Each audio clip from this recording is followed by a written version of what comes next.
యేసు సిలువను మోసెను ఆ కలువరి మార్గములో. పాపములోనే ఉందువా పాపము మరణము, పాపములోనే ఉందువా పాపము వలన మరణము. నీ పాపములను ఒప్పుకో, కడుగును యేసు రక్తము. నీ పాపములను ఒప్పుకో, కడుగును యేసు రక్తము ఆ కలువరి మార్గములో. యేసు సిలువను మోసెను ఆ కలువరి మార్గములో. హృదయ తలుపు తట్టుచున్నాడు, తెరువుము నీ హృదయము. హృదయ తలుపు తట్టుచున్నాడు, తెరువుము నీ హృదయము. చేర్చుకొనుము యేసుని, శాంతి నీకు దొరుకును. చేర్చుకొనుము యేసుని, శాంతి నీకు దొరుకును ఆ కలువరి మార్గములో. యేసు సిలువను మోసెను ఆ కలువరి మార్గములో. రక్షణ నివ్వను ఓ సోదరా, నెమ్మది నివ్వను ఓ సోదరి. రక్షణ నివ్వను ఓ సోదరా, నెమ్మది నివ్వను ఓ సోదరి ఆ కలువరి మార్గములో. యేసు సిలువను మోసెను ఆ కలువరి మార్గములో. దయచేసి మోకరించండి, ప్రార్థన చేసుకొని దేవుని వాక్యాన్ని విందాం.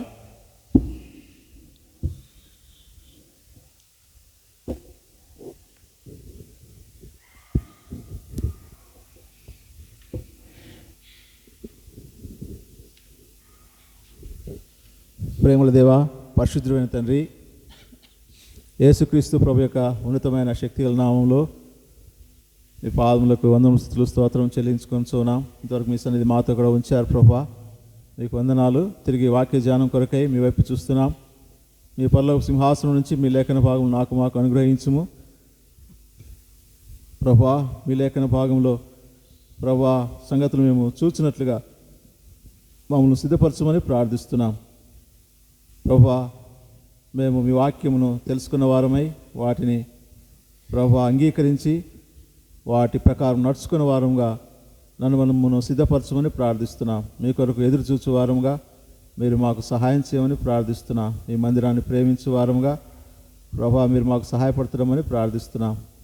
దయగల దేవా, దాసుని నన్ను కూడా జ్ఞాపకం చేసుకోండి. అయోగ్యుని, అపాత్రుని, జ్ఞానం లేని వాడిని, వట్టివాణ్ణి, మట్టివాణ్ణి ప్రభా దయతో మీ సురక్తాన్ని ప్రోక్షించండి. నన్ను కాలు చేసి మీ ఆత్మను నింపి మీరు అభిషేకించి మీ నోటికి బోరగా వాడుకొని మీరే మహిమ పొందుతున్నామని ప్రార్థిస్తున్నాం. కనబడినటువంటి అంధకాశక్తులన్నింటినీ యేసుక్రీస్తు ప్రభునామంలో బంధిస్తున్నాం. ఆవరణ చుట్టూ మీ అగ్ని ప్రాకారం ఉంచండి. ఆవరణ లోపల మీ ఆత్మ సంచారం అనుగ్రహించమని ప్రార్థిస్తున్నాం. వచ్చిన వారిని బట్టి వందనాలు. ఇంకైతే మీరు ఏర్పాట్లు ఉన్నారు ప్రభువా, వారిని కూడా సకాలంలో మా మధ్యకు తీసుకురమ్మని ప్రార్థిస్తున్నాం. మరి నాన్న కూడా ప్రభా కడపకు వెళ్ళి రావడానికి కృప ఇచ్చారు ప్రభా. సంపూర్ణమైన ఆరోగ్యం అనుగ్రహించి ప్రభా మీరే ప్రభా స్వస్థపరిచి ఆరోగ్యం అనుగ్రహించమని ప్రార్థిస్తున్నాం. మమ్మల్ని తగ్గించుకుంటూ మీ నామాన్ని కనపరుస్తూ యేసుక్రీస్తు ప్రభు శ్రేష్టమైన నామమును స్తుతించి ప్రార్థించి వేడుకొనుచున్నాం తండ్రి, ఆమేన్.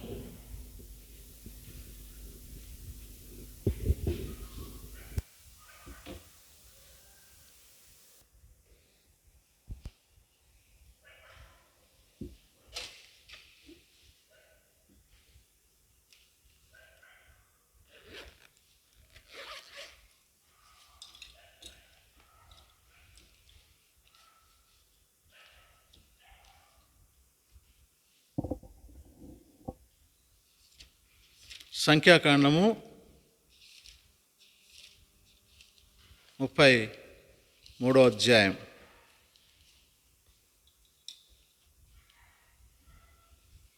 మూడవ వచనం నుండి 7వ వచనం వరకు చదువుకుందామండి. 3వ వచనం నుండి 7వ వచనం వరకు చదువుకుందాం. సంఖ్యాకాండము 33వ అధ్యాయం, పేజీ నెంబర్ 141. పేజీ నెంబర్ పాత నిబంధన గ్రంథంలో 141వ పేజీ, 33వ అధ్యాయం 3వ వచనం నుండి 6వ వచనం వరకు చదువుకుందామండి.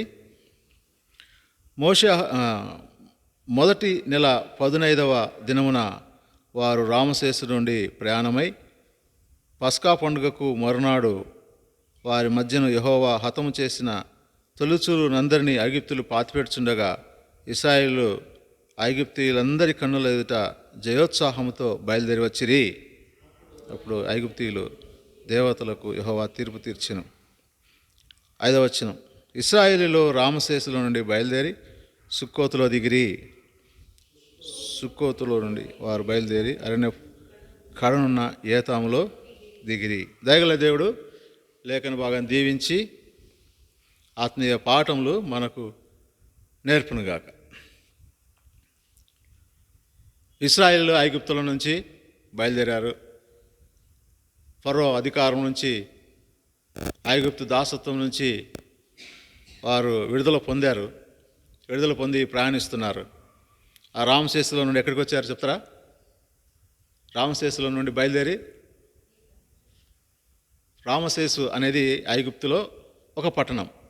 వారు అక్కడ ఫరో కొరకు ధాన్యాదులను నిల్వ చేయడానికి ఆ పట్టణాన్ని కడుతూ ఉన్నారు. ఇప్పుడు స్వాతంత్రం వచ్చింది, విడుదల వచ్చింది. ఐగుప్తు రాజు ఫరో ఇశ్రాయేలు ప్రజలను తమ దేవుని ఆరాధించడానికి, పూజించడానికై పంపించాడు.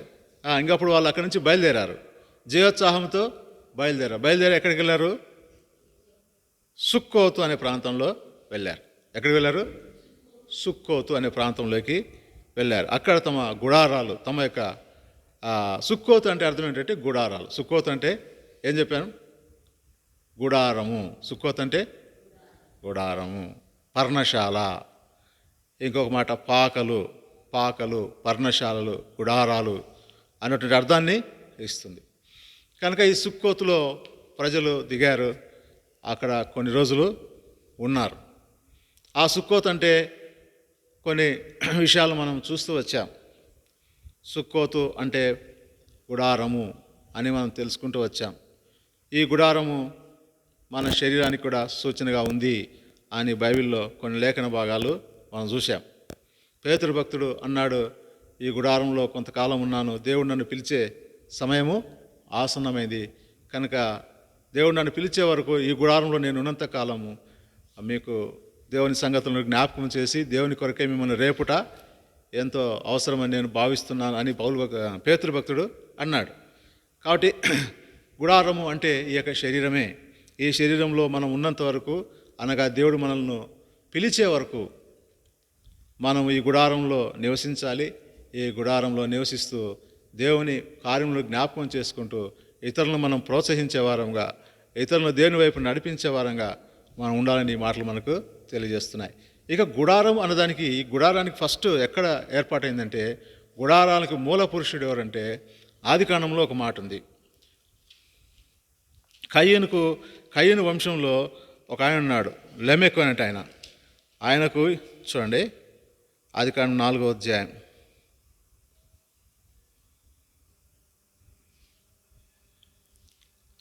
ఆదికాండం 4వ అధ్యాయం 19వ వచనం. లెమెకు 2 స్త్రీలను పెళ్లి చేసుకుని, వారిలో ఒకదాని పేరు ఆదా, రెండవ దాని పేరు సిల్లా. ఆదా యాబాలును కనెను. అతడు పశువులు గలవాడై గుడారంలో నివసించే వారికి మూల పురుషుడు. ఎవరు? యాబాలు అంటే అతను ఈ గుడారంలో నివసించే వారికి మూల పురుషుడు. కనుక ఈ గుడారము అనేది శరీరాన్ని సూచిస్తుందని తెలుసుకున్నాం. ఈ గుడారం కూడా మనకు ఎవరు అనుగ్రహించారు? దేవుడే అనుగ్రహించాడు కదా. ఈ శరీరం ఎవరు అనుగ్రహించారు? దేవుడు అనుగ్రహించాడు. చూడండి, కొరింథీ పత్రిక, 2 కొరింథీ పత్రిక, 2 కొరింథీ పత్రిక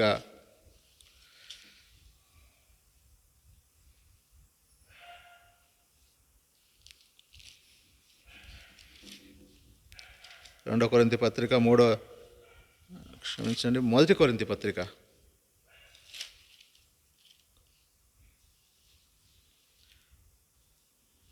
6వ అధ్యాయం 19వ వచనం. 1 కొరింథీ పత్రిక 6వ అధ్యాయం 19వ వచనం చదువుతారా? మీ దేహము దేవుని వలన మీకు అనుగ్రహింపబడి మీలోనున్న పరిశుద్ధాత్మకు ఆలయమైనదని మీరు ఎరుగరా? మీ దేహము ఎవరిచ్చారు? మీకు ఈ దేహం దేవుని వలన మీకు అనుగ్రహించబడింది. ఎంతో విలువైంది, ఎంతో విలువైంది. దీన్ని జాగ్రత్తగా మనం కాపాడుకోవాలి అని కూడా మనం తెలుసుకుంటున్నాం. ఎందుకనగా దేవుని కార్యములు జరిగించడానికి కూడా ఈ యొక్క శరీరమే ప్రాముఖ్యమైంది. ఈ శరీరంతో మనం దేవుని కార్యాలు జరిగిస్తాం. ఒక్కోసారి అపవాది కూడా ఈ శరీరాన్ని వాడుకుంటాడు. వానికి అవకాశం ఇస్తే అపవాది కూడా వాడుకుంటాడు. ఈ దేహంతో మనం దేవుని కార్యములు జరిపించగలుగుతాం. ఒకవేళ ఈ దేహం లేదనుకోండి, ఒక ఆత్మ వచ్చి నిలబడి ఏమైనా చెప్తే ఉంటామా జనం? ఇక్కడ ఉన్నాం, పరిగెత్తి వెళ్ళిపోతాం. కనుక ఈ మనలో ఉన్న ఈ ఆత్మకి దేవుడు ఒక దేహాన్ని అమర్చాడు. కనుక ఈ దేహాన్ని జాగ్రత్తగా కూడా కాపాడుకోవాలి. అది కూడా ప్రాముఖ్యమైన విషయమే. కనుక ఈ దేహము అయితే ఇది క్షీణించిపోయేదే. ఆ మాట 2 కొరింథీ పత్రిక 5వ అధ్యాయంలో రాయబడింది. 2 కొరింథీ పత్రిక 5వ అధ్యాయంలో ఈ దేహం గురించి కొన్ని మాటలు రాయబడ్డాయి. కనుక ఇదే భూమి మీద మన నివాసమైన, మన గుడారమైన ఈ నివాసము శిథిలమైపోయినను చేతి పనిగాక దేవుని చేత కట్టబడినదియు నిత్యమైన నివాసం పరలోకమందు మనకున్నదని ఎరుగుదుము. కనుక ఈ పరలోకంలో మనకు ఒక నివాసం ఉంది, ఒక గుడారం ఉంది. ఈ ఆత్మ మీద మనం ధరించడానికి ఇంకొక గుడారం మనకు పరలోకంలో ఉంది. ఇది శిథిలమైనప్పుడు, దేవుడు అనుమతించినప్పుడు అది దేవుడు మనకు ధరింపజేసేవాడుగా ఉంటాం. అప్పుడు దాన్ని ధరించుకుంటాం. అంతవరకు ఈ దేహంలో మనము ఉండాలి, ఈ గుడారంలో ఉండాలి. అయితే ఈ గుడారంలో ఉన్నాము. ఈ గుడారంలో ఉన్నంత వరకు మనం ఎంతో జాగ్రత్తగా ఉండాలని కూడా ఇదే అధ్యాయంలో చెప్పబడ్డాయి. ఏమని చెప్పబడ్డాయి? ఇదే అధ్యాయం 2 కొరింథీ పత్రిక 5వ అధ్యాయం 10వ వచనం. ఎందుకనగా తాను జరిగించిన క్రియల చొప్పున అవి మంచివైనా సరే చెడ్డవైనా సరే దేహంతో జరిగించిన వాటి ఫలమును ప్రతి వాడును పొందినట్లు మనమందరమును క్రీస్తు న్యాయపీఠం ఎదుట ప్రత్యక్షము కావాలి. మనందరూ క్రీస్తు న్యాయపీఠం ఎదుట ప్రత్యక్షం కావాలి. ఈ దేహంతో జరిగించేటి చాలా జాగ్రత్తగా మనం ఉండాలి. ఏదో అనేదానికి లేదు. ఈ దేహంతో ఏదైతే చేస్తామో వాటి ప్రతిఫలం మనము అనుభవించాలి. కళ్ళున్నాయి, పెదాలున్నాయి, నాలుక ఉంది, శరీరం ఉంది. కనుక కళ్ళ ద్వారా పాపం చేసేదానికి అవకాశం ఉంది, తలంపుల ద్వారా పాపం చేసే అవకాశం ఉంది, పెదాల ద్వారా లేదా నాలుక ద్వారా. కనుక ఈ విధంగా రకరకాలైన భాగాల ద్వారా రకరకాలుగా పాపాలు చేసేదానికి కూడా అవకాశము ఉంది. దీనివల్ల మనం శిక్ష అనుభవించాల్సి వస్తుంది. తెగల దేవుడు క్షమిస్తాడు అనుకుని క్షమించినా కూడా మనము దేవుడు న్యాయవంతుడు కనుక మనం ఈ లోకంలో జరిగించిన దానికి దేవుని సన్నిధిలో మనం ఏం చేయాలా? నిలబడాలా. మనం లెక్క చెప్పాలా అని ఇక్కడ రాయబడింది. అదే మత్తయి సువార్త 12వ అధ్యాయంలో కూడా మనం చదువుకున్నాం. నీ మాటను బట్టే నువ్వు నీతిమంతుడిగా తీర్పు పొందుతావు, నీ మాటను బట్టే నువ్వు అపరాధిగా చేయబడతావు. కనుక ఆ మాట జాగ్రత్తగా ఉండాలి, మన క్రియలు జాగ్రత్తగా ఉండాలి, మన తలంపులు జాగ్రత్తగా ఉండాలి. కనుక ఈ లోకంలో కూడా మనం జరిగించిన దాన్ని బట్టి మనం శిక్ష అనుభవించే వారంగా ఉంటాం. ఈ ఆదామవ్వలు దేవుని సన్నిధిలో పాపం చేసినప్పుడు దేవుడు వారిని క్షమించి వారి దిగంబరత్వాన్ని కప్పడానికి ఒక జంతువుని బలి చేసి ఆ చర్మం ద్వారా వారికి చర్మపు చొక్కాయలను తొలగించి వారి దిగంబరత్వాన్ని కప్పాడు. అయితే వారు చేసిన ఆ పనిని బట్టి వారు ఏదైనా తోటలో నుంచి వెళ్ళగొట్టబడ్డారు. పనిష్మెంట్ కదా. క్షమించాను, సర్లే దిగంబరత్వం కప్పోయింది, సర్లే ఇక్కడే ఉండండి అనలేదు. దానికి ప్రతిఫలంగా వారు శిక్ష అనుభవించారు. అలాగే దావీదు పాపం చేశాడు, నేను పాపం చేశాను అన్నాడు. అయితే నువ్వు చావకున్నట్లు ఆయన నీ పాపాన్ని క్షమించాడు అన్నాడు. అయితే తనకు పుట్టిన కుమారుడు ఏమైపోయాడు? చనిపోయాడు. కారణం ఏమిటి? క్షమించాడు కదా, ఇంకెందుకు? కాబట్టి మనం విశ్వాస యాత్రలో, ఈ జీవిత యాత్రలో మనం ఏదైతే చేస్తామో దేవునికి వ్యతిరేకంగా పాపము చేస్తామో దానికి మనం ఈ లోకంలో పనిష్మెంట్ అనుభవించవలసింది. కారణం ఏమిటంటే ఆ లోకంలో మనకు శిక్ష లేదు కనుక మనం క్షమించబడిన వారం, యేసు ప్రభు రక్తం ద్వారా కడగబడిన వారం, మనకు ఆయన మన పరలోకానికి చేర్చేవాడు. కాబట్టి ఈ లోకంలో దానికి శిక్ష ఉంది. కాబట్టి చాలా జాగ్రత్తగా మనం ఈ విశ్వాసయాత్రను కొనసాగించాలి. ఈ దేహముతో జరిగించే ఇది క్రియల నిమిత్తమై మనం దేవుని సన్నిధిలో ఒక దినమున లెక్క చెప్పవలసి ఉంది. కాబట్టి చాలా జాగ్రత్తగా ఈ జీవితయాత్రను కొనసాగించాలి. మూడవదిగా మనం గమనించాం, ఈ దేహము, ఈ గుడారము, అబ్రహాము, ఇస్సాకు, యాకోబులు గుడారాల్లోనే నివసించారు. అయితే వారు గుడారాలు నివసించినంత కాలము వాళ్ళు పరదేశులుగానే ఉన్నారు. మా దేశం ఇది కాదు అని అబ్రహాం అయితే దేవుడు దేనికి శిల్పి నిర్మాణకుడై ఉన్నాడో, నిర్మిస్తున్నాడో పునాది గల ఆ పట్టణం కొరకు అబ్రహాము ఎదురు చూస్తూ ఉన్నాడు. పునాది కలిగిన ఆ పట్టణం కొరకు అబ్రహాము ఎదురు చూస్తూ ఉన్నాడు. కనుక పరదేశులుగానే ఈ లోకంలో బ్రతికారు. ఉన్నది వాళ్ళు ఎన్నో ఆస్తులు, ఎంతో ధనవంతులు అయినప్పటికీ దానికోసమే వారు బ్రతకలేదు. కానీ వారు దేవుని వైపు చూస్తూ ఆ ఉండబోయే ఆ పట్టణం కొరకై వారు ఎదురు చూస్తూ బ్రతికారు. నిజంగా మనం ఈ లోకంలో ఏదైతే కలిగి ఉన్నామో అవన్నీ కూడా తాత్కాలికమైనవే. అవి ఏవి మనతో రావు. దేన్ని కూడా మన వెంట తీసుకువెళ్ళలేం. తీసుకువెళ్తామా? తీసుకువెళ్ళలేం. తల్లి గర్భంలోంచి ఎలా దిగంబరులుగా వచ్చామో అలాగే ఈ లోకం వదిలి వెళ్తాం. ఏది మనతో రాదు, ఏది మనం తీసుకుపోలేం. అయితే మనతో వచ్చేటివి ఉన్నాయి. మనం చనిపోయినా కూడా మనతో వచ్చేటివి మాత్రం ఉన్నాయి. ఏంటి ఉన్నాయి? ఏమున్నాయి? ఎవరు రారు మనతో? మన తల్లిదండ్రులు రారు, మన పిల్లలు రారు, మన భార్య రాదు, భర్త రాదు, ఎవరు రారు. అందరూ ఆ గుంత దాకా వచ్చి వదిలిపెట్టి వెళ్ళిపోతారు. ఎవరింటికి వాళ్ళు వెళ్ళిపోతారు. ఆ తర్వాత మనతో కూడా వచ్చేటివి ఉన్నాయి. ఏమున్నాయి? మొదటి తిమోతి పత్రిక చదువుతారా 5వ అధ్యాయం 24 వచనం.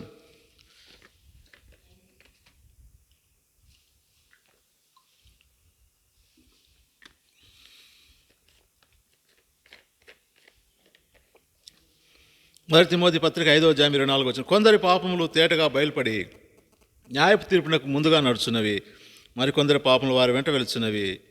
కనుక ఇక్కడ గమనించినట్లయితే మనతో పాటు వచ్చేటి మన పాపాలే. అవి విడిచిపెట్టవు.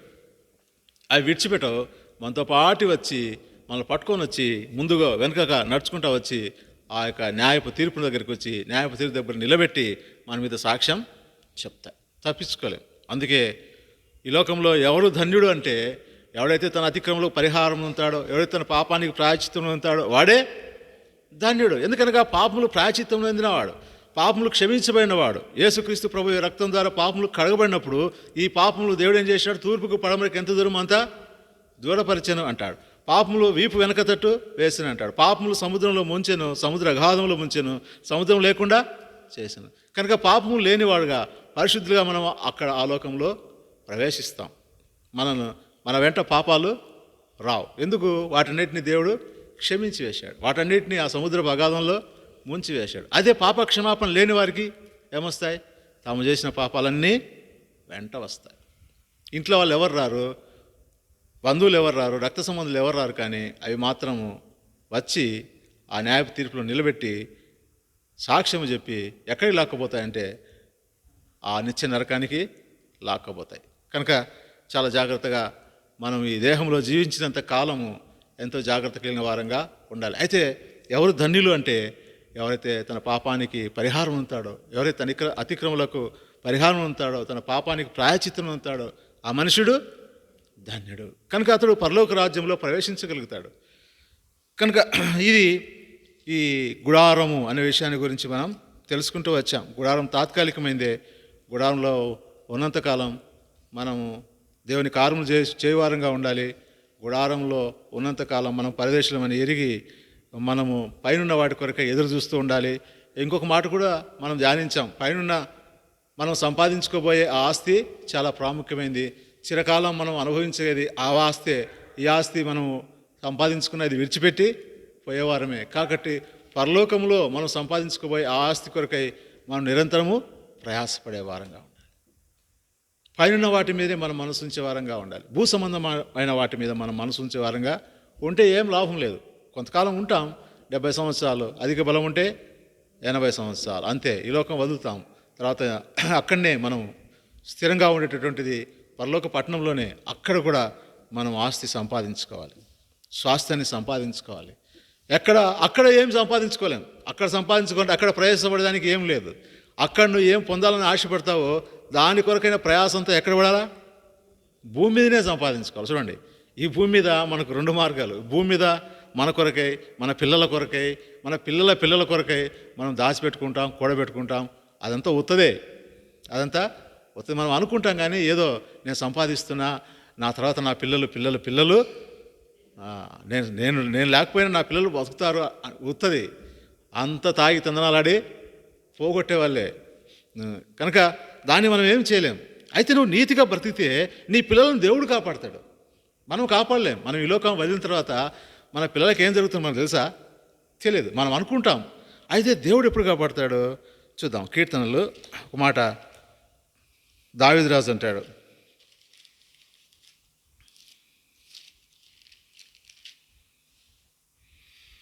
దావీదు రాజు ఒక మాట చెప్తాడు. ఎక్కడంటే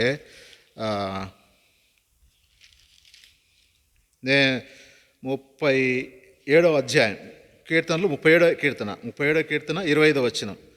37వ కీర్తన 25వ వచనం. నేను చిన్నవాడన ఇంటిని ఇప్పుడు ముసలివాడినై ఉన్నాను. ఆయనను నీతిమంతులు విడబోటగాని వారి సంతానం భిక్షమెత్తుటగాని నేను చూచి ఉండలేదు. దినమెల్ల వారు దయాళురై అప్పు ఇచ్చుందురు. వారి సంతానపు వారు ఆశీర్వదించబడతారు. ఎవరు ఆశీర్వదించబడతారు? ఏదో నేను నా పిల్లలకు దండిగా సమకూర్చినంత మాత్రాన వారు ఏదో పైకి వస్తారన్నది కాదు. వాళ్ళంతా పోగొట్టుకు దేవుని ఏర్పాట్లు లేకపోతే అది నువ్వు అటు ఇటు సంపాదిస్తే ఎట సంపాదించినావు అట్లాగే వెళ్ళిపోతుంది. అయితే నువ్వు దేవుని కొరకు నీతిగా బ్రతికితే నువ్వు సంపాదించాల్సిన పని లేదు. కానీ నువ్వు నీతిగా బ్రతికితే దేవుడు ఏమంటాడు?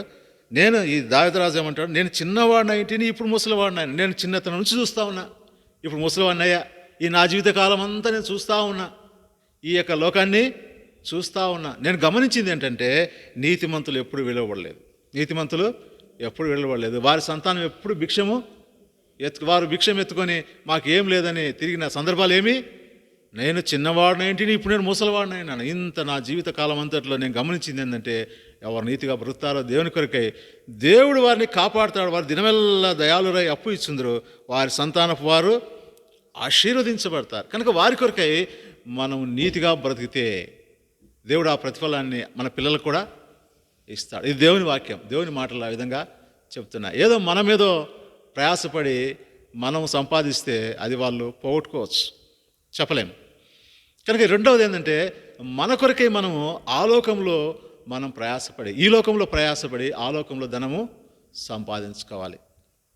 అందుకే అంటాడు, ప్రభునందు మీ ప్రయాసము వ్యర్థము కాదు అని ఎరిగి స్థిరులను కదలేవారును ప్రభు కార్యాభివృద్ధి ఎందు ఎప్పటికీ ఆసక్తులై ఉండండి.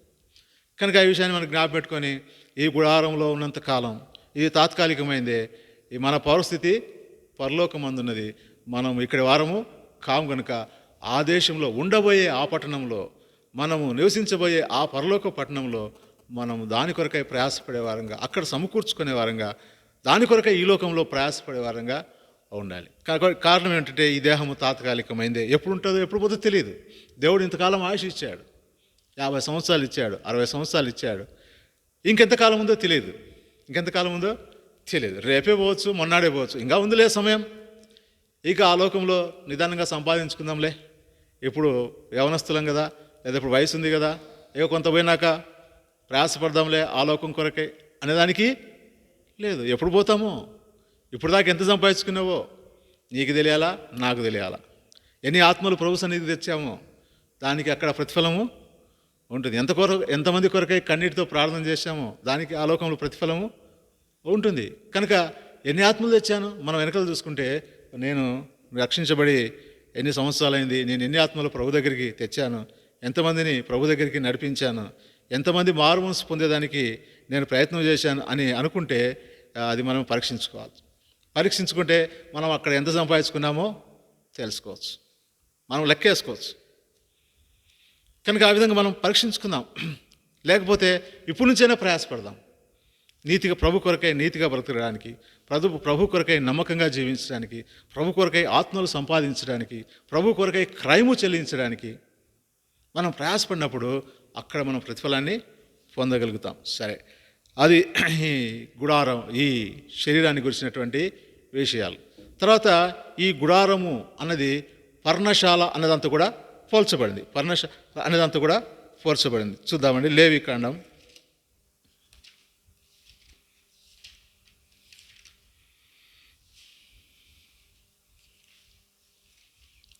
23వ అధ్యాయం.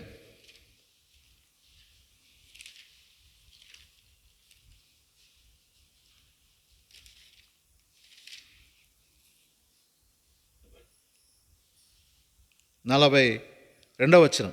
23వ అధ్యాయం 42వ వచనం.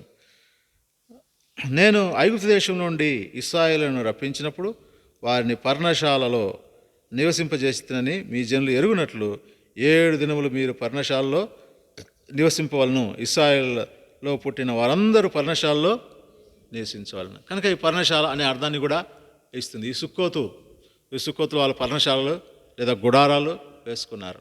దాని కొరకు ఒక పండుగ కూడా చేస్తారు. దాన్ని ఏమంటారు? గుడారాల పండుగ లేదా పర్ణశాలల పండుగ అని అంటారు. ఆ దినం అది 7 రోజులు జరగాలి. ఆ పండుగ గురించిన సమాచారం అంతా 33వ వచనం నుండి మనం చదువుకుంటే ఏ రోజు ఏం చేయాలి అన్న విషయాలన్నీ కూడా అక్కడ రాయబడినాయి. కనుక ఈ సుక్కోతు అనగా ఈ పర్ణశాలలో ఎందుకు ఈ పర్ణశాలలో పండుగ చేయాలని దేవుడు చెప్పాడంటే ఈ ప్రజలు ఎరగాల. ఎందుకంటే నేను ఐగుప్తు నుండి ఇశ్రాయేలును రప్పించినప్పుడు వారు పర్ణశాలలో నివసించితరని మీ జనులు ఎరుగునట్లు తెలుసుకోవడానికి, మీ ప్రజలు తెలుసుకోవడానికి దేవుడు చేసినటువంటి అద్భుతాలు, ఆశ్చర్యకార్యములు అన్నీ మీ ప్రజలు తెలుసుకోవాలి. మీ ప్రజలు తెలుసుకోవాలి, మనం కూడా చెప్పాలి.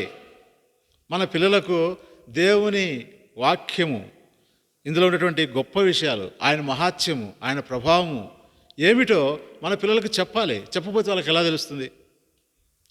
కనుక మనం వాళ్ళ పిల్లలు వాళ్ళు తెలుసుకునేటట్లు మనము దేవుని వాక్యాన్ని వారికి బోధించే వారంగా ఉండాలి. మన కుటుంబ ప్రార్థనలో మనం వారితో మాట్లాడేటప్పుడు చాలామంది కథలు చెప్తా ఉంటారు. ఆ కథలు, ఈ కథలు, ఈ కథలు, ఆ కథలు అవన్నీ చెప్తారు.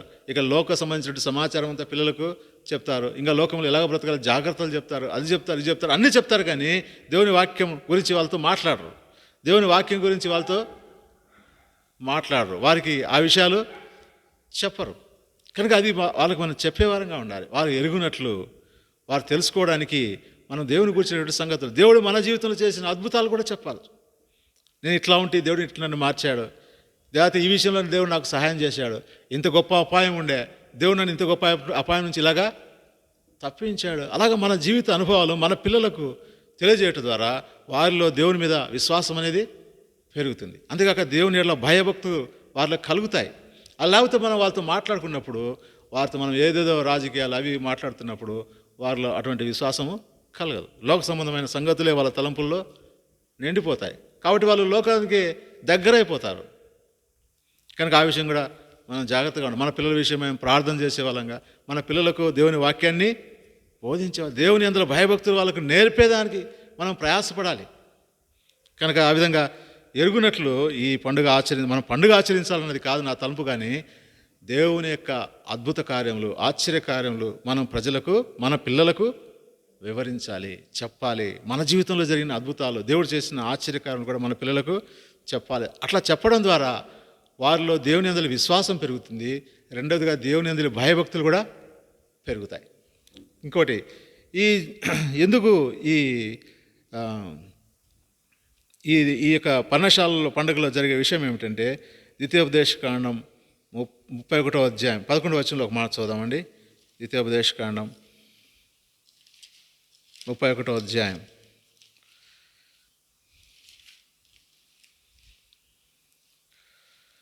11వ వచనం. నీ దేవుడైన యెహోవా ఏర్పరచుకున్న స్థలమందు ఇశ్రాయేలులందరూ ఆయన సన్నిధిని కనబడి పర్ణశాల పండుగను ఆచరించినప్పుడు ఇశ్రాయేలు అందరి ఎదుట ఈ ధర్మశాస్త్రమును ప్రకటించి వారికి వినిపించవలను. ఈ పర్ణశాల పండుగలో సమాజం అంతా కూడతారు. ఇది ఆ ఇశ్రాయేల్ పండుగలు 3 పండుగలు, ప్రాముఖ్యమైన పండుగలు. వాళ్ళు ఎక్కడున్నా కూడా ఈ చెదిరిపోయిన యూదులంతా ఆ దినాల్లో అక్కడికి వస్తారంట. వచ్చి ఆలయంలో ఖచ్చితంగా అటెండ్ అవుతారంట. కనుక ఈ ఈ పర్ణశాల దేవుని నియమించిన ఆ దినాల్లో వచ్చినప్పుడు మన వారందరినీ సమకూర్చి మనం వారికి దేవుని వాక్యాన్ని బోధించే వారంగా ఉండాలి. మన పిల్లలు కూడా మనం తీసుకురావాలా, మన వారిని మనం తీసుకురావాలా, దేవుని సన్నిధానానికి తీసుకురావాలా. తీసుకొచ్చినప్పుడు అక్కడ ఏం బోధించబడుతుంది? ధర్మశాస్త్రం బోధించబడుతుంది, దేవుని మాటలు బోధించబడతాయి. దేవుడు కూడా గుడారాల్లో నివసించాడు వారి మధ్యన కదా. ఈ ప్రజలు పర్ణశాలలో నివసించారు, గుడారాలు నివసించారు. వారి మధ్య దేవుడు కూడా వారి మధ్య వచ్చి నివసించాడు. దానికి ఏం పేరు పెట్టారు? ప్రత్యక్ష గుడారం. ప్రత్యక్ష గుడారంలో ఎవరున్నారు? దేవుడు ఉన్నాడు. మందసం ఉంది, దేవుడు ఉన్నాడు. దేవునితో మోషే పోయి మాట్లాడేవాడు నేరుగా. ఆ ప్రత్యక్ష గుడారంలోకి మోషే వెళ్తానే అగ్నిస్తంభం వచ్చి ఆ వాకిట్లో నిలబడితే దేవుడు మోషేతో మాట్లాడేవాడు. మోషే దేవుడితో మాట్లాడి ఈ ప్రజల గురించి సమాచారం అంతా, ఎంత గొప్ప భక్తుడో ఆయన, దేవునితో ముఖాముఖిగా మాట్లాడి వచ్చేవాడు, బయటికి వచ్చేవాడు. కనుక దానికి సంబంధించిన ఈ గుడారంలో కూడా దేవుని నివాసం ఉంది. మన హృదయంలో దేవుడు నివసిస్తాడు. ఆనాడు మోషే దేవునితో గుడారంలో, ప్రత్యక్ష గుడారంలో పోయి మాట్లాడేవాడు. ఈ దినాన మనం మన దేవునితో, మన హృదయంలోనే దేవుడు ఉన్నాడు. ఆయనతో మనం నిరంతరము మాట్లాడచ్చు. ప్రార్థన చేసినా దేవుడు మనతో సమీపంగా ఉంటాడు, మనతో మాట్లాడుతూ వస్తాడు. ఆయన మనతో మాట్లాడుతూ ఈ యొక్క జీవితయాత్రను ముందుకు సాగిస్తాం. కనుక అది గుడారానికి సంబంధించినటువంటి విషయం. అయితే ఈ గుడారంలో ఉన్నటువంటి, ఆ కాలంలో గుడారంలో దేవుని మందిరం ఉంది. అయితే దావీదురాజు దాని విషయమై చాలా బాధపడ్డాడు. అరే, నేను ఇంత మంచి ఇంట్లో ఉన్నాను. ఆయన రాజు అయిన తర్వాత ఏమన్నాడు? ఇంత మంచి ఇంట్లో ఉన్నాను, దేవుని మందసం ఎక్కడుంది? గుడారంలో ఉంది. అయ్యో, నా దేవునికి ఒక మంచి నివాసస్థలం కట్టాలనుకున్నాడు. ఎక్కడుంది ఆ మాట? కీర్తన 132 కీర్తన 3వ వచనం. 132 కీర్తన 3వ వచనం. యాకోబు యొక్క బలిష్ఠునికి మొక్కుబడి చేస్తుని ఎట్లనగా యెహోవాకు నేను ఒక నివాస స్థలము చూచు వరకు, యాకోబు యొక్క బలిష్ఠునికి ఒక నివాస స్థలము నేను చూచు వరకు నా వాసస్థానమైన గుడారంలో నేను ప్రవేశింపను. నేను పరుండు మంచం మీదకి ఎక్కను. నా కన్నులకు నిద్ర రానియను, నా కన్ను రెప్పలకు కొనికి రానియను. చూడు, ఎంత దేవుని నివాసాన్ని గురించి దావీదురాజు ఎంత ఆశ కలిగి ఉన్నాడు, ఎంత ఆసక్తి కలిగి ఉన్నాడు. అయితే దేవుడు ఆయన ఆశను నెరవేర్చాడు. ఎట్లాగా? ఆయన కుమారుడు సొలొమోను రాజు దేవునికి ఒక మంచి దేవాలయాన్ని యెరూషలేములో కట్టాడు. అయితే దాని కొరకై దావీదురాజు సమస్తాన్ని సమకూరుస్తూ వచ్చాడు. దేవుడు తన మందిరాన్ని కట్టడానికి సొలొమోను రాజును ఏర్పాటు చేసుకున్నాడు.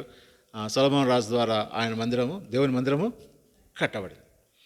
ఇది మనం గమనించేది ఏంటంటే, ఈ గుడారం దేవుని యొక్క గుడారం, లేదా దేవుని యొక్క నివాస స్థలం, దేవుని యొక్క మందిరాన్ని గురించి దావీదురాజుకు ఎంత ఆశ ఉందో.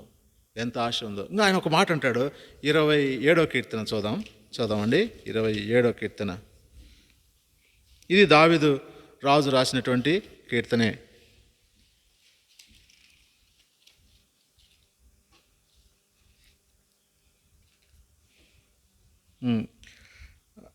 4వ వచనం. యెహోవా యొద్ద ఒక వరం అడిగి తిని దాన్ని నేను వెతుకుచున్నాను. యెహోవా ప్రసన్నతను చూచుటకును ఆయన ఆలయంలో ధ్యానించుటకును ఆ జీవితకాలం అంతయు నేను యెహోవా మందిరంలో, నా జీవితకాలం అంతా నేను యెహోవా మందిరంలో నివసింపగోరుచున్నాను. ఎందుకు అంటే ఆయన అంటాడు, యెహోవా ప్రసన్నత చూచుటకును ఆయన ఆలయంలో ధ్యానించుటకును. ఇది దేవుని సన్నిధిలో ఆయన అడుగుతున్నటువంటి వరం. యెహోవా యొద్ద ఒక వరం అడిగి తిని. చూడండి, ఆయన ఎటువంటి వరం అడుగుతున్నాడు. మనమైతే ఎటువంటి వరం అడుగుతామో. ఇక వరం కావాలని దేవుడు అడిగేదే తక్షణం మన ఆశలన్నీ ఆయన ఎదుట కుమ్మరిస్తాం. అసలు ఏది అడగాలనో అర్థం కాదు. దేవుడు నిజంగా వచ్చి ఒక వరం కోరుకో నీకు ఇస్తానంటే ఒక్క వరం ఏం సరిపోద్ది ప్రభువా? నాకొకటి, మా భార్యకు ఒకటి, మా కూతురుకు ఒకటి, మా కొడుకు ఒకటి, ఇంకా ఎన్నెన్నో వరాలు అడుగుతాం. సరే, ఇక్కడ భక్తుడు ఏమంటున్నాడంటే, యెహోవా యొద్ద ఒక్క వరం అడిగి తిని ఏమిటంటే దానిని నేను వెదకుచున్నాను. యెహోవా ప్రసన్నత చూచుటకు ఆయన ఆలయంలో ధ్యానించుటకు నా జీవిత కాలమంతా నేను యెహోవా మందిరంలో నివసింపకూర్చున్నాను. దేవుని సన్నిధిలో ఆయన ప్రసన్నతను వెతకాలి. ఏం వెతకాలి? ఆయన ప్రసన్నతను వెతకాలి. ఇంకా ఏ దేవుని సన్నిధిలో మనం పోయినప్పుడు ఆయన ఆలయంలో మనం ఏం చేయాలి? వాక్యాన్ని ధ్యానించాలి. భక్తులు ఆయన వాక్యాన్ని చెప్తుండగా మనం ఆలకించాలి. దైవజనులు, దైవదాసులు ఆయన వాక్యాన్ని ధ్యానిస్తుండగా లేదా ఆయన వాక్యాన్ని తెలియజేస్తుండగా వాటిని మనం ధ్యానిస్తూ వాటిని గురించి తెలుసుకొని మనం అనుసరించే వారంగా ఉండాలి. ఈనాడు నిజంగా ఈ విషయాన్ని మనం గమనించినట్లయితే చాలా విచారకరమైనటువంటి విషయాలు జరుగుతున్నాయి. దేవుని మందిరంలో ఎందుకు వెళ్తున్నారు ప్రజలు? నిజంగా మన సవాసంలో మనం గమనించినట్లయితే ఈనాడు మనం వింటుంటే, మనం చూస్తుంటే ఎంతో బాధగా ఉంటుంది. దేవుని మందిరం ఎందుకు వెళ్తున్నారు ప్రజలు? కొట్లాడుకోవడానికి. ఎందుకు? కొట్లాడుకోవడానికి. అక్కడ దేవుని ప్రసన్నత, ఆయన ఆలయంలో ధ్యానించుట ఎంత మంచి ఉద్దేశం దావీదు కలిగి ఉన్నాడో. కానీ అవి కనబడుతున్నాయా? నిజంగా చాలా జాగ్రత్తగా ఉండాలి. మనం కూడా ఆలోచించాలి, గమనించాలి. ఏంటి ప్రభువా, నిజంగా అవి మన ద్వారా రాకూడదు. మన ద్వారా వస్తే మనం దానికి లెక్క చెప్పవలసిన వారంగా ఉంటాం. అది చాలా దేవుడు దానికి పనిష్మెంట్ ఇస్తాడు. కనుక మనం దేవుని సన్నిధిలో ఏముండాలంటే ఆయన ఆలయంలో ఆయన ప్రసన్నత ఉండాలి. ఆయన ఆలయంలో ఆయన ప్రసన్నత, వచ్చిన వారు కూర్చున్న వారు ఏం చూడాలి? ఆయన ప్రసన్నత, ఆయన పరిశుద్ధత, ఆయన సమాధానము, ఆయన నెమ్మది. గుడికి వెళ్ళి ఇంటికి వెళ్ళిన తర్వాత, మందిరానికి వెళ్ళి ఇంటికి వెళ్ళిన తర్వాత చాలామందికి నెమ్మది ఉండదు కదా. గమనిస్తూ ఉన్నాం. గుడికి వెళ్తారు, చర్చికి వెళ్తారు, ఇంటికి వచ్చిన తర్వాత వాడిటి చేసి వీటి చేసి వాడిది వీడిది ఇదే ఉంటుంది. కానీ నెమ్మది పొందాను, దేవుని మందిరానికి వెళ్ళాను, దేవుని వాక్యం విన్నాను, నా హృదయంలో నెమ్మది వచ్చింది అన్నది కరువు అవుతుంది ఈ దినాల్లో. కనుక జాగ్రత్తగా ఉందాం. ఎందుకంటే కాలం సమీపమైంది, దేవుని రాజ్యము సమీపించింది, ఆయన రాకడ సమీపించింది. కనుక మనము ఎంతో జాగ్రత్తగా ఉండవలసిన వారంగా ఉంటున్నాం. ఇంకొక మాట చూద్దాం. కీర్తన 63వ కీర్తన 1వ వచనం చదువుదామండి. ఈ మాట కూడా దావీదు రాజే చెప్తాడు.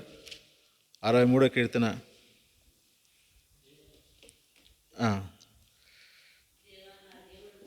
నా దేవుడు నీవే, వేకొని నేను వెదకెదను.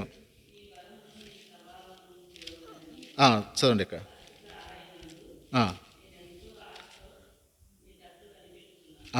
నీ దావీదు రాజు రచించినటువంటి కీర్తన. ఆయన ఏమంటాడంటే, పరిశుద్ధాలయమందు నేనెంతో ఆశతో నీ తట్టు కనిపెట్టుచున్నాను.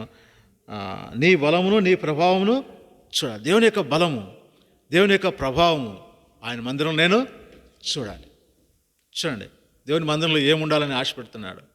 ఆయన ప్రభావము దేవుని మందిరంలో, ఆయన ప్రసన్నత, ఆయన ఆలయంలో ధ్యానించుట. ఇంకా చూద్దాం 36వ కీర్తన 36వ కీర్తన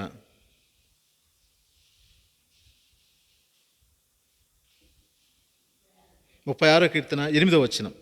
36వ కీర్తన 8వ వచనం. నీ మందిరం యొక్క సమృద్ధి వలన వారు సంతృప్తి నందుచున్నారు. నీ ఆనంద ప్రవాహంలోనిది నీ వారికి తాగించు. నీ వద్ద జీవపు ఊట గలదు, నీ వెలుగు పొందియే మేము వెలుగు చూస్తున్నాం. చూడండి, దేవుని మందిరంలో వెలుగు ఎంత అద్భుతమైనటువంటి ఆధిక్యతలు దేవుని మందిరంలో ఉన్నాయో, ఎంత గొప్ప విషయాలు ఉన్నాయో. అందుకే దావీదు రాజు అంటాడు, దేవుని మందసము గుడారంలో ఉంది, ఒక మంచి నివాసం నేను కట్టాలి. ఇంకా నీ మందిర సమృద్ధి ఉంది, నీ ఆనందం ఉంది. దేవుని మందిరంలో ఏముందంట? ఆనందం ఉందంట, సమృద్ధి ఉందంట, దేవుని వెలుగు ఉందంట, దేవుని ప్రసన్నత ఉందంట, దేవుని బలం ఉందంట, ఆయన ప్రభావం ఉందంట. కనుక ఇవన్నీ కూడా దేవుని ఆలయంలో ఉన్నాయి. అయితే కొంతమంది ప్రజలు కొన్ని సంఘాల్లో ఈ కొట్లాటలు, ఇవి అవి సమస్యల ద్వారా వీటన్నిటిని పోగొట్టి ప్రజలకు వీటన్నిటిని చూపలేక ఎంతో నష్టపరిచేవారుగా ఉంటున్నారు. అది చాలా విచారించినటువంటి విషయం. దాని కొరకు మనం ప్రార్థన చేయవలసిన వారంగా ఉంటున్నాం. ఇంకొక భక్తుడు అంటాడు, 84వ కీర్తన, కోరహు కుమారులు ఆ కీర్తన రాస్తారు. చూద్దాం. కోరహు కుమారులు 84వ కీర్తన 84వ కీర్తన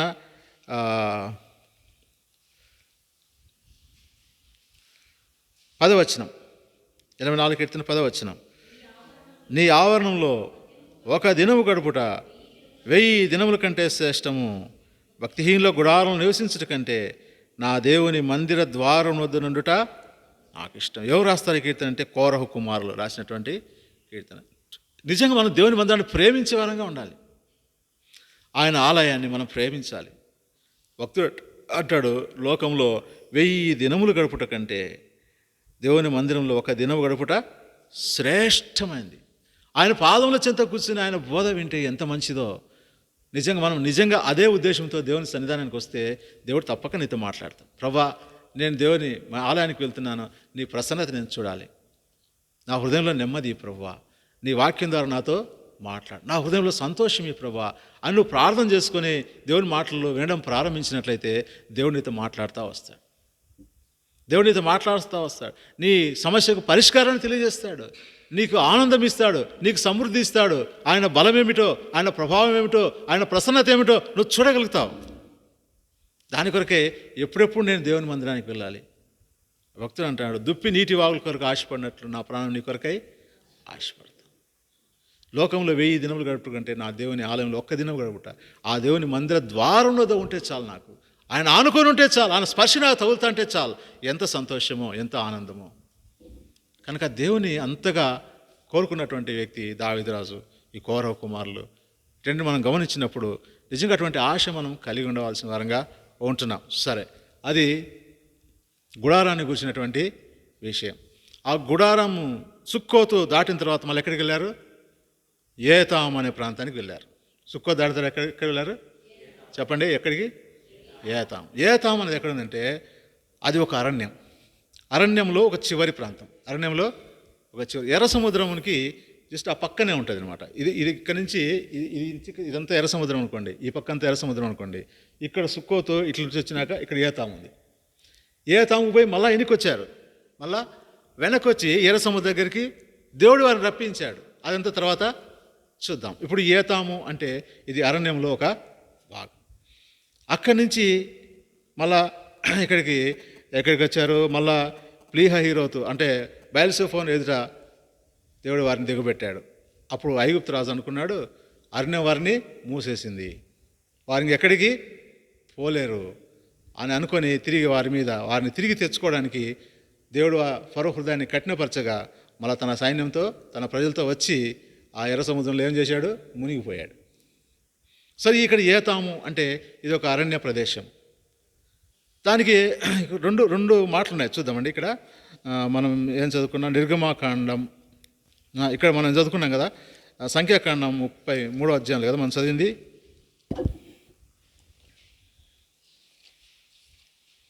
సంఖ్యాకాండం 33వ అధ్యాయం ఎక్కడుంది ఆ మాట? ఒకసారి చదవండి. చదువుక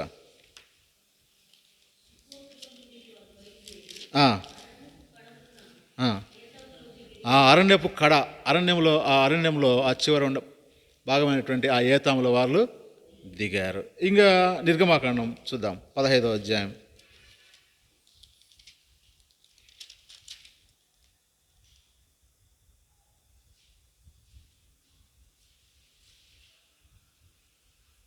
పదహైదో అధ్యాయం 22వ వచనం. మోషే 22వ వచనం. ఎర్ర సముద్రం నుండి జనులను సాగచేయగా వారు షూర్ అరణ్యంలోనికి వెళ్ళి నడిచిరి. ఈ ఎర్ర సముద్రానికి అవతల కూడా షూర్ అరణ్యం ఉంది. ఇక్కడ ఈ షూర్ అరణ్యం ఉంది. ఇక్కడ మనం చదివినటువంటి ఈ సంఖ్యాకాండం 33వ అధ్యాయంలో కూడా ఏతాం అనే మాట ఉంది. లేవికాండం ఒకసారి చూద్దామండి.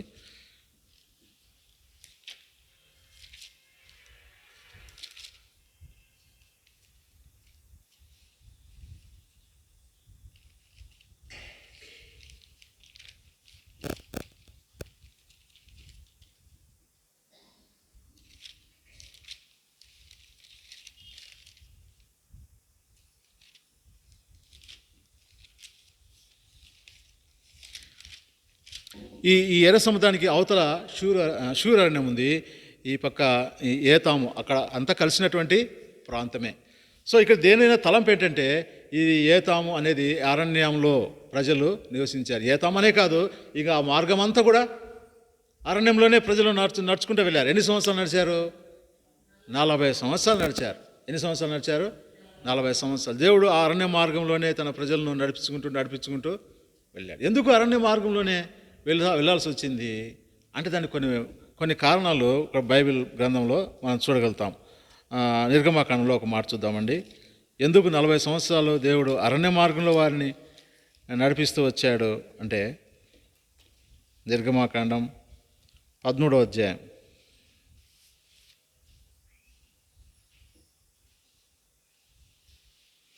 17వ వచనం. మరియు ఫరో ప్రజలను పోనీయగా దేవుడు, ఈ ప్రజలు యుద్ధము చూసినప్పుడు వారు పశ్చాత్తాపడి ఐగుప్తుకు తిరుగుదురేమో అనుకొని ఫిలిస్తీన్ల దేశము సమీపమైనను ఆ మార్గమున వారిని నడిపించలేదు. ఫిలిస్తీన్ల మార్గం దాటిపోతే ఆ మార్గంలో వెళ్తే వీళ్ళు ఎక్కడికి వెళ్తారు? కనానుకు వెళ్తారు, దగ్గర మార్గమే. అయితే దేవుడు ఒకవేళ ఈ ప్రజలు యుద్ధం చూస్తే మళ్ళా వెనుకకు వస్తారేమో, యుద్ధానికి భయపడి వెనుకకు వస్తారేమో, భయపడతారేమో అన్నటువంటి ఆ తలంపుతో వారిని అరణ్య మార్గంలోనే తీసుకువెళ్ళాడు.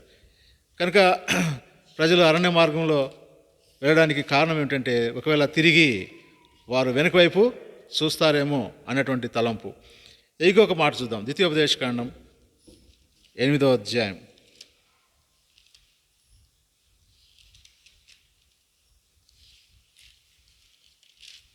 2వ వచనం.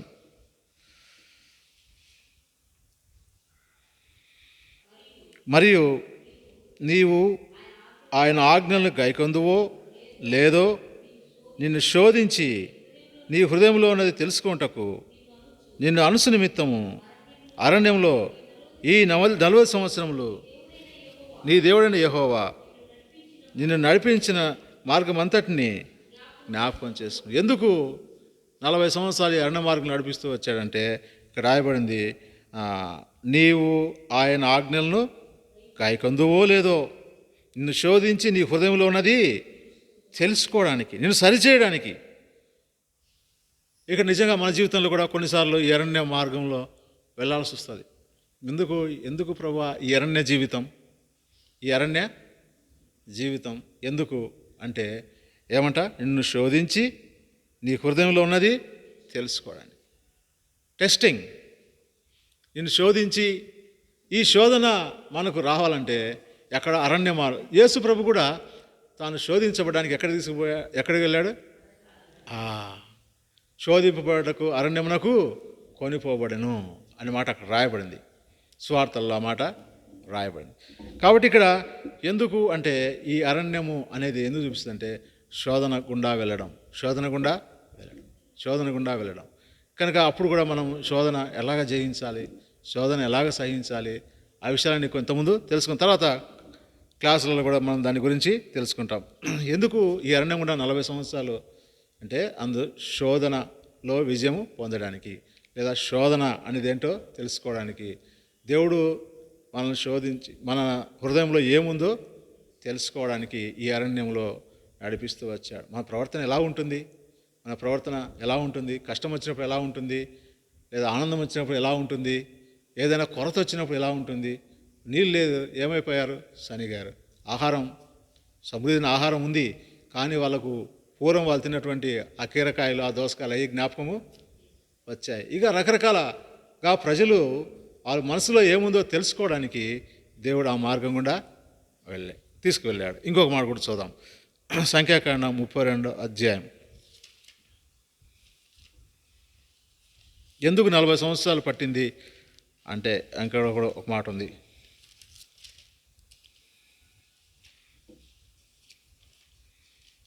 32వ అధ్యాయం 13వ వచనం చదవండి.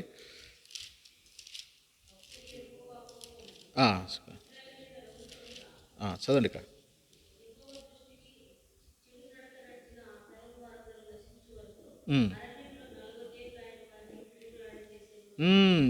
యెహోవా కోపము ఇశ్రాయేలు మీద రగులుకొనగా యెహోవా దృష్టికి చెడు నడత నడిచిన ఆ తరం వారందరూ నశించు వరకు అరణ్యంలో 40 ఏండ్లు ఆయన వారిని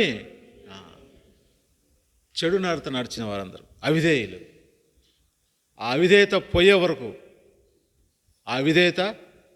ఆ తరం అంతా ఎవరైతే దేవుని దృష్టికి కీడు చేస్తూ వచ్చారో, దేవుని దృష్టికి చెడుగు చేస్తూ వచ్చారో, ఆ అదంతా చెడుగంతా పోయే వరకు వాళ్ళ అరణ్యంలోనే 40 సంవత్సరాలు పట్టింది తిరుగులాడి. ఇంకో మాట కూడా చూద్దాం. అదే సంఖ్యాకాండం 14వ అధ్యాయం. సంఖ్యాకాండం 14వ అధ్యాయం 32వ వచనం.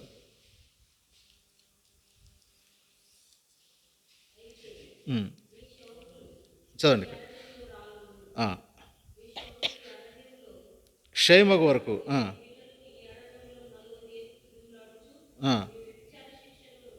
భరించెదరు. మీరు ఆ దేశమును సంచరించి చూచిన 40 దినముల లెక్క ప్రకారము దినకు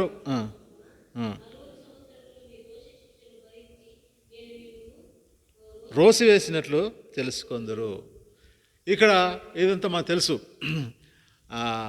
మోషే భక్తుడు ఆ దేశాన్ని వేగు చూడ్డానికి పంపించాడు. మనం చేరబోయే దేశం ఎలా ఉంది చూసి రండి అన్నట్లుగా. ఎంతమంది పోయారు? 12 మంది పోయారు. ఎంతమంది పోయారు? 12 మంది పోయారు. 12 మంది, ఒక గోత్రానికి ఒక్కొక్కరు, ఒక్కొక్క గోత్రంలో ఒక్కొక్కరు, ఒక్కొక్క గోత్రం ప్రధానులై ఉండాలి. ఆ గోత్రంలో ఒక్కొక్కరు చొప్పున 12 మందిని మీరు పోయి చూసి రండి అని చెప్పాడు. చెప్తే 12 మంది తిరిగి వచ్చారు. వారిలో 10 మంది ఎటువంటి చెడ్డ సమాచారాన్ని తీసుకొచ్చారు. వారు చెప్పిన సమాచారం విన్నప్పుడు ప్రజల్లో కలవరం వచ్చేసింది, ఏడుపు వచ్చేసింది. ఇక ఎందుకు మేము ఇక్కడ రావడం అన్నట్లుగా చాలా నిరాశ వచ్చేసింది. 2 మాత్రం మంచి సమాచారం తీసుకొచ్చారు. వాళ్ళు ఎవరంటే కాలేబు, యెహోషువ. కాలేబు ఈయన యూదా గోత్రానికి చెందినటువంటి వ్యక్తి. ఈ యెహోషువ ఈయన వచ్చేసి ఎఫ్రాయిం గోత్రానికి సంబంధించినటువంటి వ్యక్తి. కనుక ఈ 12 గోత్రాలు ఇక్కడే ఉంది కదా మాట.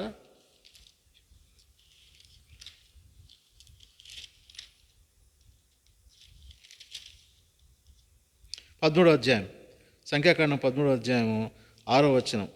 యూదా గోత్రమునకు యెఫున్నె కుమారుడైన కాలేబు.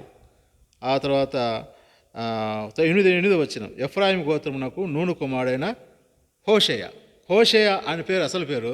అయితే ఆ హోషేయకు మోషే భక్తుడు ఏమని పేరు పెట్టాడంటే యెహోషువ అని పేరు పెట్టాడు. 16వ వచనం ఉంది, అదే అధ్యాయం 16వ వచనం.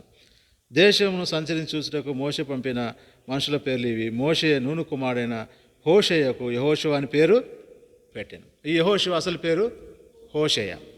ఆయన ఎఫ్రాయిం గోత్రానికి చెందినటువంటి వ్యక్తి. వీళ్ళిద్దరు మాత్రం మంచి సమాచారాన్ని తీసుకొచ్చారు. కనుక ఆ చెడు సమాచారాన్ని తీసుకొచ్చిన 40 రోజులు వారు చేసినటువంటి దానికి దినానికి 1 సంవత్సరం చొప్పున 40 సంవత్సరాలు ఆ దోష శిక్ష వారు భరించి దానికోసమై అరణ్యంలో ఆ లెక్క పూర్తయ్యే వరకు అరణ్యంలోనే తిరుగులాడుతూ వచ్చారు. దీన్ని బట్టి మనం గమనించేది ఏంటంటే ప్రతిదానికి ఒక లెక్క ఉంది. ప్రతిదానికి ఒక లెక్క అనేది ఉంది. దేవుని సన్నిధిలో మన జీవితాన్ని ఏదో ఆషామాషిగా జీవించే జీవితం కాదు ఇది. క్రైస్తవ జీవితం అనేది మనం మాట్లాడే ప్రతి మాటకు లెక్క ఉంది, మనం చూసే ప్రతి చూపుకు లెక్క ఉంది, మనం చేసే ప్రతి పనికి కూడా లెక్క ఉంది. కనుక మనం ఎంతో జాగ్రత్త కలిగిన వారంగా ఈ లోకంలో జీవించాలి. సరే, ఈ అరణ్య అనుభవాల గురించి మనం తర్వాతి క్లాస్లో మనం తర్వాతి కుడికలో మనం తెలుసుకుంటాం. సమయమైంది కనుక ఈ అరణ్యంలో శోధించబడేదానికి అవకాశం ఉంది. అరణ్యంలో పరీక్ష ఉంది. అరణ్యంలో అవిధేయతకు శిక్ష ఉంది. ఇవన్నీ కూడా మనం చూస్తూ వచ్చాం. వీటి గురించి వివరంగా మనం తర్వాత తరగతిలో తెలుసుకుంటాం. కనుక ఈ శరీరం గుడారము పర్ణశాల కనుక ఈ గుడారం అనేది మన శరీరానికి సాదృశ్యంగా ఉంది. ఈ ప్రత్యక్ష గుడారం అనేది దేవుని యొక్క సన్నిధి. ఆయన యొక్క గుడారం ప్రజల మధ్య ఉంటూ వచ్చింది. దాని కొరకై దావీదు రాజు ఎంతగా ఆశపడ్డాడో మనం కూడా దేవుని మందిరానికి ఆశ కలిగి రావాలి. ఆయన మందిరంలో ఆయన ప్రసన్నత ఉంది, పరిశుద్ధత ఉంది, ఇక బలం ఉంది, ప్రభావం ఉంది, ఆనందం ఉంది, ఇంకా నెమ్మది ఉంది. ఇవన్నీ కూడా మనం తెలుసుకున్నాం. వీటన్నిటిని అనుభవించే దాని కొరకై ఆనాడు ఆ ప్రజలు ఎంతగానో ఆశపడి దేవుని మందిరానికి పరిగెట్టుకుంటా వచ్చేవారు. కనుక ఈనాడు మనం కూడా అటువంటి ఆశ కలిగిన వారంగా దేవుని సన్నిధి నుంచి ఎంతో పొందేవారంగా ఉండవలసిందిగా దేవుని వాక్యం మనకు బోధిస్తుంది. దయగల దేవుడు ఈ లేఖన భాగాన్ని దీవించునుగాక. మోకరించండి, ప్రార్థన చేద్దాం.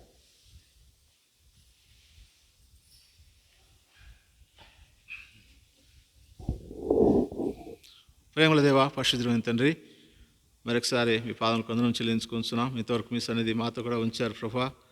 మరి ఆ సుక్కోతు గురించి మాకు తెలియజేస్తూ వచ్చారు. తిరిగి ఏతాము అరణ్యము, అక్కడ అరణ్యం చివరి భాగం, దాని గురించి కూడా మాకు కొన్ని విషయాలు తెలియజేస్తూ వచ్చారు ప్రభా. ఎందుకు ఇశ్రాయేలు ప్రజలు 40 సంవత్సరాలు అరణ్యంలో తిరుగులాడవలసి వచ్చిందో ఆ విషయాలు కూడా మాతో మాట్లాడుతూ వచ్చారు. ఈ విశ్వాస జీవితము ఎంతో ప్రాముఖ్యమైంది, అది ఆషామాషి జీవితం కాదు, దానికి మేము లెక్క చెప్పవలసి ఉన్నదని మీరు మాతో స్పష్టంగా తెలియజేస్తూ వచ్చారు ప్రభా.